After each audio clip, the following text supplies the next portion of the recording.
मैं हूं आपका दोस्त, आपका होस्ट आर के, और आप देख रहे हैं आर के ट्रेडिंग। तो दोस्तों, तारीख है 15 मार्च 2023 और यहाँ पर मैं कुछ चीज़ें आपके साथ शेयर करने के लिए आया हूँ। बैंक निफ्टी और निफ्टी का वीडियो आपको मिलेगा, लेकिन उसके पहले आपको एक ख़ास चीज़ पर नज़र रखना होगा। और ये मैं आज ऑब्ज़र्व कर रहा था कि फार्मा स्टॉक्स, ये जो फार्मा इंडेक्स आप देख पा रहे हैं यहाँ पर, जिसका कि प्राइस चल रहा है 11,633 के आसपास में, ये इंडेक्स का प्राइस है ना।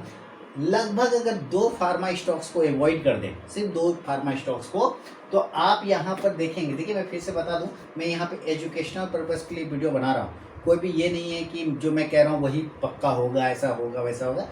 सिर्फ कॉमन सेंस के लिए और समझने के लिए कि दो फार्मा स्टॉक्स को अगर छोड़ दें, एक ग्लैक्सो निगेटिव में है और दूसरा जो है वो है एल्कम, ठीक है। और वो भी लगभग जो है ना, एल्कम की अगर हम बात करें तो मात्र 7 रुपये के आसपास में, 7 पॉइंट के आसपास में निगेटिव है, तो वो कोई खास बड़ा कंसर्न नहीं है। दूसरा आपका समझिए, एक है ग्लैक्सो और तीसरा है इक्का लैब। उसके अलावा अगर हम मैक्सिमम फार्मा स्टॉक्स में देखें तो बुलिश दिखाई दे रहा है। मैक्सिमम फार्मा स्टॉक क्या दिखाई दे रहा है? बुलिश। और ऐसे सिनेरियो तब बने थे जब कोविड आया था, ना 2020 के आसपास में, ठीक है। तब ऐसा सिनेरियो देखने को मिला था कि लगभग फार्मा स्टॉक, सारे के सारे फार्मा स्टॉक पॉजिटिव हो गए थे। तो अब मैं काफ़ी दिनों से ऑब्जर्व कर रहा हूँ, तो आज मुझे ऐसा सिनेरियो मिला है कि लगभग फार्मा स्टॉक पॉजिटिव है। आप ज़रूर नज़र रखिएगा दोस्तों फार्मा स्टॉक्स पे। अब ऐसा क्यों हो सकता है, इस बारे में बात कर रहे हैं। ऐसा क्यों हो सकता है? देखिए, अभी एक खबर मैं पढ़ रहा था 2 दिनों 3 दिनों से, आप लोग भी सब टीवी देखते होंगे तो पता चलेगा, वो कोई H3N2 इन्फ्लुएंजा करके है ना, वो भी कह रहा है कि काफ़ी तेज़ी से फैल रहा है, देश वगैरह में पूरे जगह से फैल रहा है। केंद्र सरकार अलर्ट हो गया है, राज्य सरकार को सबको मैसेज किया गया, मेल किया गया है कि भाई ऐसे ऐसे कोई वायरस है, आप उस पर थोड़ा नज़र रखें, ठीक है। इस तरह की बातें हो रही है। पता नहीं ये कितना सही और कितना गलत है, लेकिन चीज़ें आ रही है, अखबार में आ रही है, न्यूज़ में आ रहा है। तो हो सकता है कि वो जो फियर फैक्टर है, जिसको हम लोग फियर फैक्टर बोलते हैं, वो फियर फैक्टर हो सकता है हावी होने की वजह से भी फार्मा स्टॉक्स में आपको तेज़ी दिखाई दे रहा होगा। क्योंकि जब वो बीमार आदमी पड़ेगा तो दवाई खाएगा, तो फार्मा की तो कंपनी का दवाई खाएगा, किसी न किसी कंपनी की।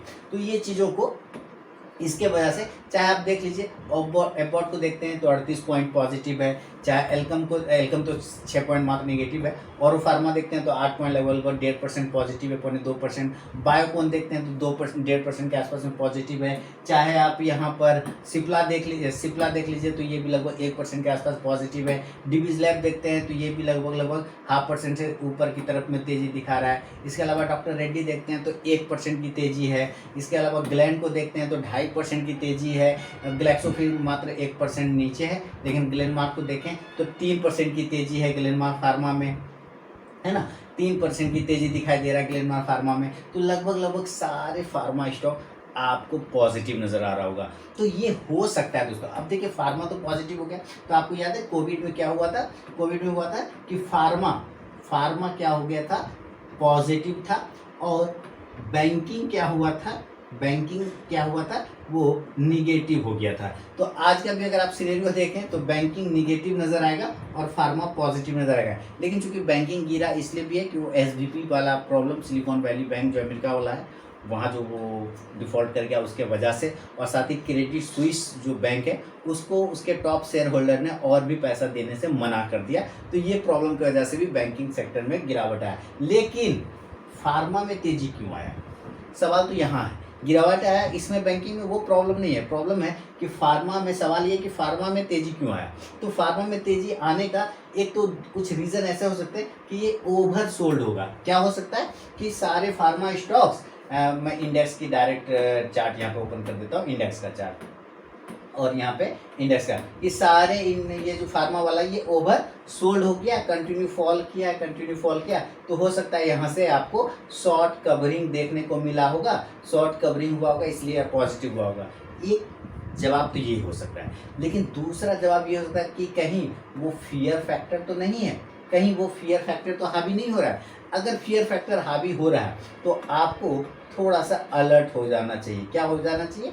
अलर्ट हो जाना चाहिए। फिजिकली भी अलर्ट हो जाना चाहिए, अपना जो प्रिकॉशन लेते हैं, मास्क जैसे लोग लगा रहे थे, अब मास्क लगाना भूल गए हैं या मास्क लगाना छूट गया, तो थोड़ा मास्क वगैरह भी लगाना स्टार्ट कर लीजिए। और दूसरा प्रिकॉशन स्टार्ट कर लीजिए, कहीं पब्लिकली ज़्यादा अटेंड वगैरह मत करिए, इस तरह की चीज़ें। और बाकी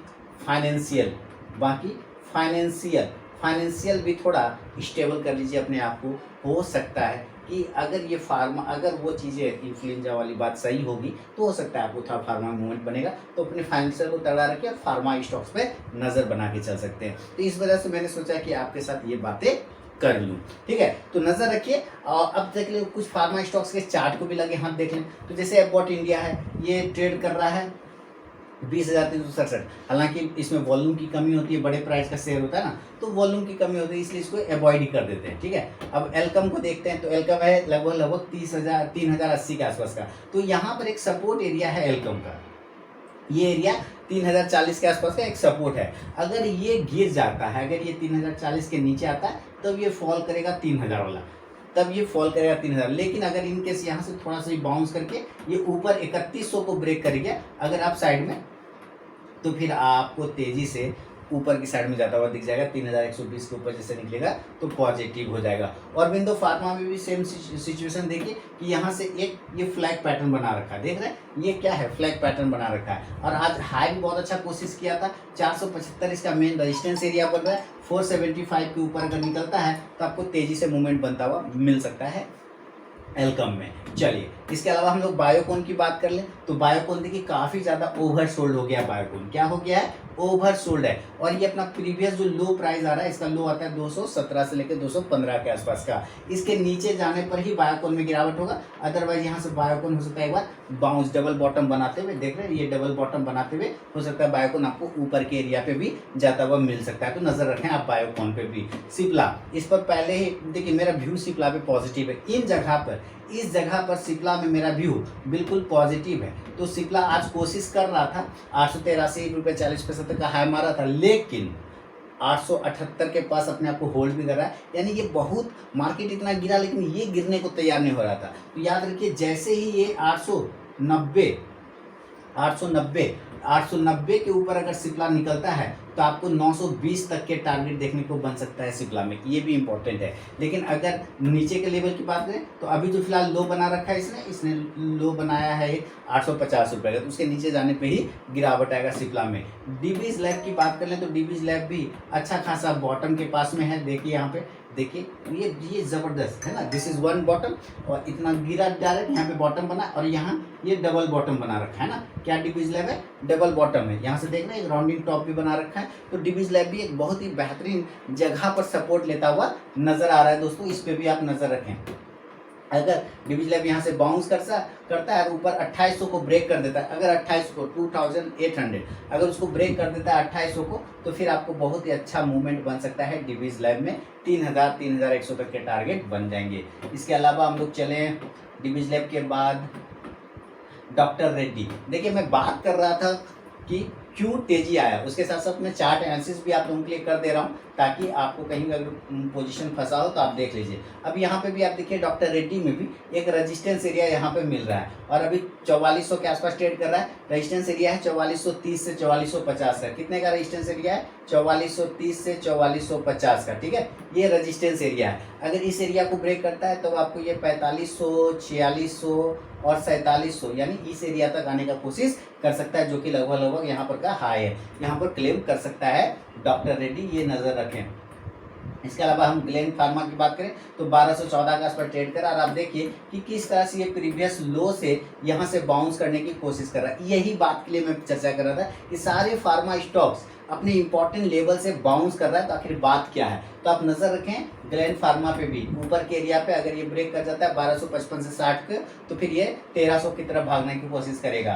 ग्लेक्सो की बात करें तो ग्लेक्सो थोड़ा सा निगेटिव है, लेकिन कोई वैसा भी खास निगेटिव नहीं है। 1300 के ऊपर बहुत ही अच्छा मूवमेंट बनेगा ग्लेक्सो में, ये भी आपको बेहतरीन मूवमेंट दिखा सकता है। ग्लेनमार्क फार्मा लगभग 3% की तेजी रहा, और ग्लेनमार्क फार्मा इंपॉर्टेंट एरिया से सपोर्ट लिया है, देखिए यहाँ पर से है सपोर्ट सपोर्ट और ये सपोर्ट है, वहीं से बाउंस कर रहा है। अब यहाँ पर एक छोटा सा बॉक्स एरिया बना हुआ है, किसमें, ग्लेनमार्क फार्मा में। अगर इस एरिया के ऊपर ये निकाल दे जो कि 430 से 32 के आसपास आता है, तो 450 तक का टारगेट आपको मिल सकता है ग्लेनमार्क फार्मा में। गिरनल्स इंडिया 285 के आसपास ट्रेड कर रहा है और ये बहुत ही बड़े एरिया में फंस गया। अब मैं इस ट्रेंड लाइन के द्वारा समझाने की कोशिश करता हूँ, ये बहुत ही बड़ी एक ट्रेंड लाइन में फंसा हुआ है। इस एरिया के ऊपर अगर ये निकल जाए तो आपको मूवमेंट बनेगा, तो मूवमेंट लेना होगा 290 के ऊपर, 291, 92, 93 ये सब हर्डल है। इसके ऊपर जाएगा 291 से लेके 293 तक का एरिया है। क्लोजिंग चल रहा है 285 के आसपास की क्लोजिंग है, लेकिन 291 से 293 के ऊपर अगर ये निकलता है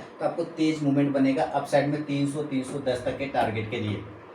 इप्का लैब की बात कर लेते हैं। इप्का लैब में जो पोजीशन है वो 771 के आसपास में इप्का लैब चल रहा है। तो देखिए अभी इप्का लैब थोड़ा कमजोर तो है ज़रूर, तो कल अगर अपने लोअर को ब्रेक करता है 765 760 को अगर ये तोड़ देता है तो ये और कमजोर हो जाएगा इप्का लैब। तो यहाँ पे भी आप ध्यान रखें, लॉरस लैब 305 रुपये पे स्टॉक्स अच्छा है, लेकिन क्या है अब ये भी देखिए अपने पास में जो सपोर्ट एरिया है 300 का, उसको ये ब्रेक करने को तैयार नहीं हो रहा है। 300 का जो सपोर्ट है उसको ये ब्रेक नहीं करना चाह रहा है, तो 300 का एक छोटा सा स्टॉप लॉस लगेगा 300 का। और अगर ये ब्रेक कर जाए अप साइड में अब ऊपर के एरिया पर लगभग 310 को, तो फिर 300 के स्टॉप लॉस के साथ एक एंट्री बनती है जो 320 से 330 तक लेके जा सकता है। इसके अलावा हम लोग अगर लूपिन की तरफ में चलें तो देखिए लूपिन भी सेम कंडीशन, जैसे आपका ये गिरनल्स फंसा हुआ था, ठीक लूपिन भी फंसा हुआ है। तो लूपिन भी अप साइड में अगर ऊपर के एरिया को ब्रेक करता है 672, 73, 74, 75, तो 700 की तरफ भागने की कोशिश करेगा लूपिन।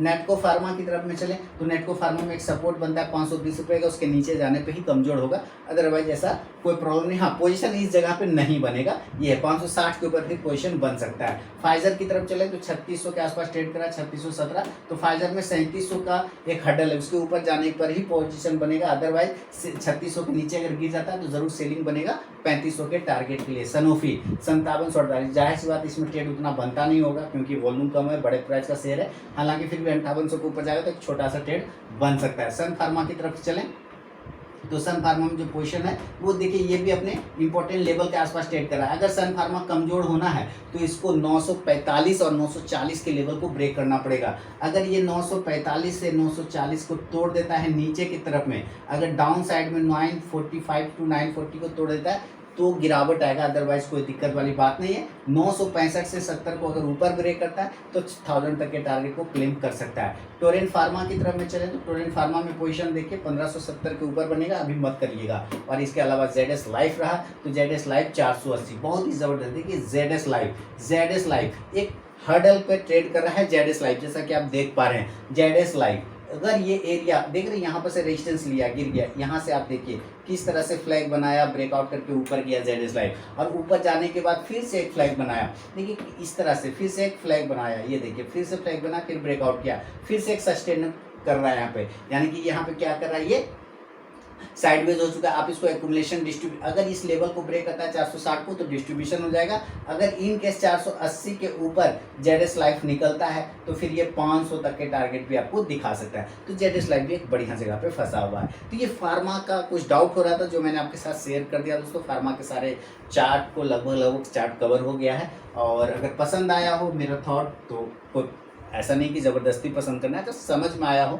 तो मुझे कमेंट करके ज़रूर बताएं। बाकी आप Telegram channel RK trading mobile app को डाउनलोड कर लें। हालांकि आज टेलीग्राम चैनल पर मैं कॉल साइड में था, बैंक निफ्टी में मैं बैंक निफ्टी में कॉल साइड था, पुट मैंने नहीं दिया था, पुट देना चाहिए था, मुझसे मिस्टेक हो गया था। मैं बैंक निफ्टी के बारे में बता दूं, मुझे पुट देना चाहिए था 39800 या 39800 को। मैंने कहा भी था कि इस एरिया पे खुलता है तो सेलिंग करेंगे, लेकिन उस समय दिमाग में आया ही नहीं, क्योंकि मैं कॉल के साइड में क्या कि वहाँ से एक बाउंस आने से, हालांकि ऑर्डर ट्रिगर नहीं हुआ था कॉल वाला, लेकिन अगर 39800 से अगर 900 का पुट देता तो मज़ा आ जाता। वहाँ पे एक अच्छा सेलिंग 900 पॉइंट गिरा बैंक निफ्टी ज़बरदस्त। क्या चलिए नहीं आया लेवल तो नहीं ट्रेड करेंगे, उसमें क्या टेंशन है। तो फिलहाल ये आपको मैंने फार्मा के बारे में बता दिया है। अब इसके बाद वाला जो आपको वीडियो मिलेगा वो बैंक निफ्टी और निफ्टी का रहेगा। चलिए मिलूंगा नेक्स्ट वीडियो में, तब तक के लिए बहुत बहुत धन्यवाद।